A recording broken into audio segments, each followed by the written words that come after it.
You know, you survived part one, part two. Here comes part three. Scream and yell if you want, run like hell. Yeah, you know already I am, internet folks. We were John C., the old depressing one out in Roseman, California. It's still October 23rd. It's still a Friday night. God, you really want to hear this? And it's 10:43. Will this guy ever shut up? Probably tonight. What happens when you're mentally depressed? Okay, you want me to get on with it. Well, you made it this far over here. You're probably going to be wondering if there's going to be something positive to say at this point over here. You're waiting for it. You're dying for it.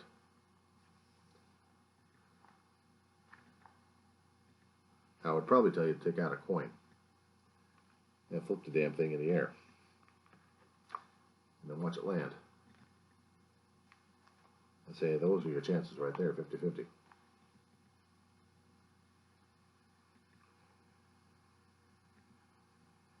Now, the holiday season is supposed to bring out the best. And I've said it before, it brought out the worst in people. And because the stressful times happens in our life, both in the past and currently, it's putting us through more than what we can deal with, more than what we can handle. We're pressured into thinking, we're pressured into feeling, we're pressured into believing in some things. Otherwise, we're going to be missing the boat. We're going to be thrown off the damn wagon. We're going to be placed as them instead of us. And we're going to be isolated like crazy. For the rest of us who got delusional into thinking that the holiday season means a hell of a lot, they have the hardest time in convincing people who are already miserable, sorry sons of bitches right now that they have to feel something better. And the sorry sons of bitches who are feeling miserable right now are looking at the happy people as if they're nuts. And they probably are. Because the same people are the ones who are going through the damn problems. Problems we can't figure, some problems we can't solve. Now you're thinking, okay, he's going downhill, so let's abandon ship. And that's exactly what happens. Because without people to interfere or interdict or come into other people's lives and say, hey, I know what you're going through. My shoes are already thin because I already walked in your shoes. Walk in mine now. Maybe, just maybe, I'll be able to relate with you. Maybe, just maybe, I'll be able to tell you that things will be different in the morning. Maybe things will be different in a few minutes from now. You never know. You're looking for excuses for cop-out. How about something that's going to hurt you a hell of a lot worse than what you're going through right now? Hope. Hope hurts like hell for those depressed, feeling anxious, feeling lost, feeling that the world's already abandoned them and everybody else. Hope is an enemy. Hope is the most destructive thing in a negative person's thinking and feeling nature at this point because it takes away the power and gives that suffering person a choice. And that scares the person because he's looking for stability at this point over here. He's thinking because he's so much in the swamp, he can't think outside of it. Now, I've used this analogy a lot of times, okay? You have a braying mule or donkey, and you're walking him on the ground. Flat surface, rocky, maybe, stable, not giving way, bit dusty, may hurt his hooves a little bit, but he can take it. He's dealing with it. but he happens to run into a patch of something. Very small patch that encompasses the square feet of where his legs are. A spot. It's driving him nuts. He stops. He can't figure out what the hell is going on because it's driving him nuts. Everything else around him was normal. Except this one damn area, he can't get out of it. Now, the guy leading the animal, or at this person, or at this point, you'd probably call him a person at this point, okay? They're looking at the problem. All that being's got to do is step over. Patch is right here. You get, okay, 5-0. Screw it. Weird ass creature anyway. The area here is his problem. Everything else around him is stable ground.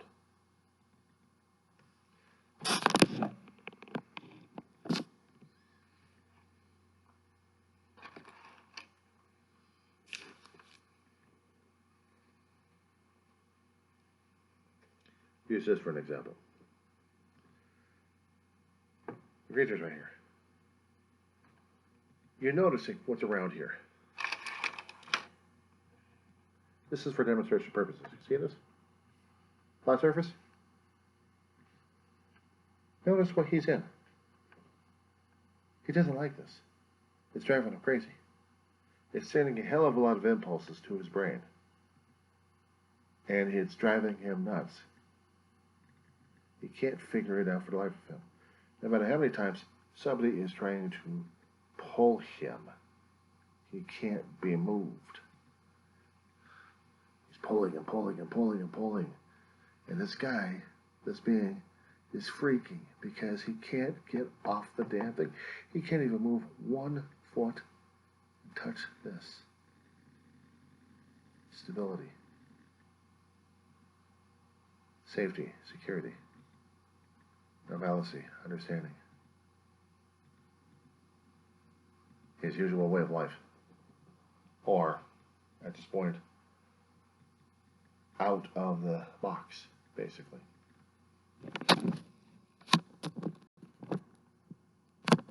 Get the point? That's us. That's us right now. With all the damn depression going on, with all the stuff going on in our heads, we are stuck. We can't move out. No matter how many times we keep screaming and yelling, we need help at this point over here. We are here. We can be airlifted. We've already got roots into the damn situation over here. We can't be lifted. You got a damn bulldozer at this point over here to push the guy. And he's going to push back. Because somewhere in that weird-ass logic of his, or whatever, or whoever, can't get past that. It's already got a stability and structure system over here. It's already integrating into the situation already. So now he's perfectly stuck. Despite everything else happening around him that could give him a hell of a lot of positivity and uplift and everything else needed for him to figure the thing out, to feel motivated enough to move off. He's stuck. That's us. In this holiday season. That's us, period, in life. Simple. Yet not so simple. This is why those depressed people can't see past. They remember things from the back. They remember the past and the path. They can't see forward at this point over here because they're stuck in that damn thing. Despite all the good things happening around them at this point over here, trying to say, come on, come on, come on, come on. You're going to be safe. You're going to be fine. You're going to be protected. You're going to be loved. You're going to be home. Stuck. Now, what I was trying to tell, I was probably not explaining it very clearly enough in the other video. When you're stuck totally in your own stuff, and in your grief and your extreme loss and pain of loved ones like crazy, it's hard to move forward. It's hard to move forward. There has to be something on the outside. There has to be something on the outside either to entice you or move your ass forward. Or at least knock your ass off so you can get off that damn spot. And then you're going to be so discombobulated you're trying to figure out how the hell to deal with it.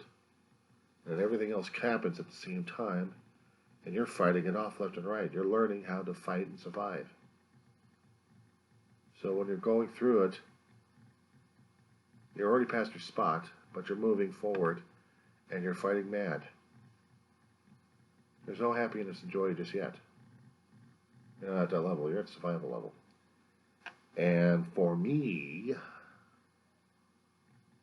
I can't tell you how many people, or actually lack of people, have tried to do that for me. I'm still braying, but I'm trying to lift off my paw to get to the stability of the ground. That's why I have the chair. That's why I have a couple of trees over there with decorations. Dusty as hell, but that's why they're there.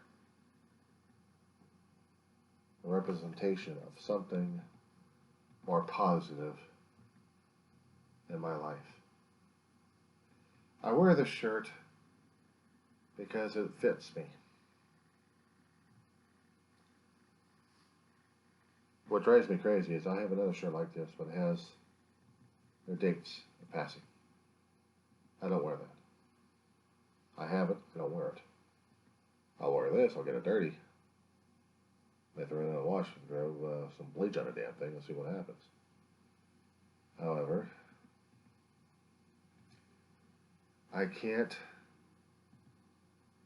cope and I can't understand why I have to be happy. But you know what? I want to be happy. And it's not looking forward, actually it's not looking back in the past, and that's going to make me happy. I have to look forward at this point over here. That's hard as hell.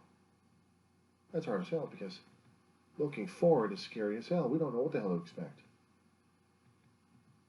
And when we start looking in the back, we're looking in the shadows, we're looking in the past. At this point over here, what has been. We thought we could find structure and safety in the past. We can't. It's gone. It's history. We have to move forward. That's the hardest damn thing for me to do. In this holiday season, I have to move forward. I look at other things that I remember my family with, and those are enticements that I have to deal with. But I need to look forward at this point over here because there may be other years or maybe things I still need to do or want to accomplish that needs my energy to focus forward. In a holiday season like this, yes, it's hard as hell because it's a holiday season of memories. My family loved the holidays. They love decorating it. They love fixing food during this time. They love sharing with family and friends. That's basically what you do for the holiday season. But when you're stuck all alone in your grief, isolation, depressed as hell, it's hard as hell to do this, even for me. Because now I have to make a cheerful mindset. And that's not easy to do. But the thing that goes against all that damn negative programming right now is hope. Hope. even half of hope works. Hope that maybe, just maybe, things will work out in the morning. Things will be different in the morning that I can actually manage with. Maybe something good will happen, or something I'll do for someone else that'll make me feel better, or something I can accomplish with someone else or help someone else in one way or another. That the feedback at that point will at least give me a little bit of a boost. Maybe just a little bit to get past the hump. And then we'll see what happens if I can get the other leg off the damn spot. And by the time I'm realizing it during the holiday season, as it's almost coming to a close, maybe, just maybe, I'm already in the holiday spirit at this point over here, and I don't want the damn holiday to end. Because I already know what's going to be facing me at this point over here if I'm not in the holiday spirit. The anniversary of my mother's death is coming up in February. My own birthday of a double nickel's coming up in January. An anniversary of my aunt's death, a day after my birthday. And even on that particular day is when my mother started really to die, and I gave her her last meal, and I didn't realize it. Mellows. Also, anniversary is concerning about, I don't know. I haven't come across those yet. But those feelings of depression are still there. See, if I'm not candid with people like this, if I'm not trying to get this stuff out there, I don't know, I'm going to be going crazy enough as it is. And maybe I'll bore the living crap out of people over this. Maybe I'll depress them enough that they'll try to leave people like me alone, because they don't want to be depressed about it, because they don't want to think about a damn thing. It's too damn depressing, too damn scary, it's too damn realistic. The reality check sucks. They look around and say, they don't know about my own reality. The one thing you don't never realize is that a lot of people are going through the same damn shit. And this is the reason why we need the holiday season more and more. Because we need the interaction with people. We need to have a feeling of community, of connection, of family. That's most important right now. Because if we don't have that right now, if we don't actually have that at all, if we don't have some kind of connection with somebody else, then we can actually say, hi, how you doing? Even if it's on a damn internet chat. I mean, you're seeing them on Facebook, or you're seeing them on FaceTime, Zoom, Skype it, whatever. Even seeing the videos on YouTube, what the hell? If you're not making a damn connection, then you're still there in that patch. Because you're trying to reach out. You're trying to reach out and say, look, I want to reach out. I want to talk to somebody, okay? I want to know if I'm not alone. And I want to know if people are feeling the same way I am. That's why I make these damn videos. My own thoughts, my own feelings, my own observations out there. It's totally me. Totally me. I know I talk too much. People have a short time and short memories, but you know what? I don't care. Because this helps me, and I know it's trying to help somebody else down the road. And if it does, then maybe it's accomplished something. And if it hasn't, well, it's been a waste of oxygen, but at least I get the stuff set up. So if I happen to pass off, at least I'm passing on maybe just a little bit of my sanity or insanity for people to understand who the hell I was and what the hell I was. One confused fool and idiot. That's me. That's enough for tonight. We'll see if my body is going to be able to let me sleep for tonight, I hope. It'll be something, wouldn't it? Sleep was that. I lost track of that thing a long time ago. I'm going to post this in tomorrow's morning batch, get it processed, and move on to the next depressing topic.